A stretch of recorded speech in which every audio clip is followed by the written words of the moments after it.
Steve is a man of many kilts. Helicopter pilot by training. By schooling, I am a yacht designer. Kilts is actually a fluke. Or maybe a dream. I made this kilt and I wore it to work. Almost a, why not? The kilt was a hit. 3 guys said, "Oh, that's so cool. Could you make me one?" You see, 12 years ago, Steve faced a midlife crisis. They announced that they were going to shut down the plant, and so I went, okay, I'm a kilt maker.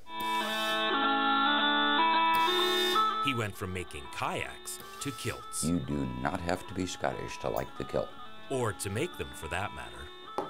Steve owns Vancouver Island's only kilt store. He says there's a Freedom kilt on every continent. Even Antarctica. There was a time when everyone wore kilt-like clothing. Non-bifurcated garments. Garments without legs. Every single human culture. Before the kilt, a tunic called a lean was worn by both Irish and Scottish men and women. This was often covered by a blanket or brat. The fashion changed just prior to the 1700s. That developed into what we call the Great Kilt, the Fillmore, or the belted plaid. By the late 1700s, a smaller, more practical kilt became popular. By the 1820s, industrial tartan weavers were making hundreds of tartan color variations. Eventually, the numbered samples were given names as families began picking patterns they liked. Currently, there are 19,000 plus tartans. Steve says the colors have more meaning to the weaver than the wearer, much like the City of Victoria tartan, Steve's own creation. I took the 6 colors used on First Nations poles. I then arranged them in a broad band of blue for the ocean that surrounds us, a broad band of green for our forests and green spaces. It was my gift to my adopted city. Traditionally, kilts were made of hand-stitched wool, expensive, hot, hard to care for. When I first started, I was making only solid color and camouflage kilts.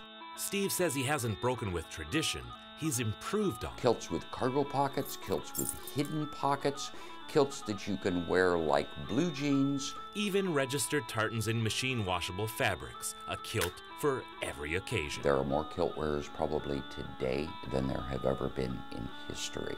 The reason, he says, is simple. This thing is a babe magnet.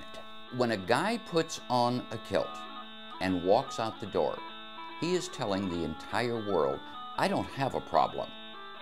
And that comes through instinctively, subtly, almost subliminally. Just don't ask him the question. What's worn under the kilt? Shoes and socks. Steve has a list of responses that I'll leave to your imagination. Most of the kilties I know get so tired of people asking that question. What someone does or does not wear under their clothing is none of anybody else's business. From helicopters to kayaks, now 12 years a kilt maker. I've never learned how to say quit. In Victoria, Kick me in the teeth and I'll get up and find something else to do. I'm Paul Beilstein.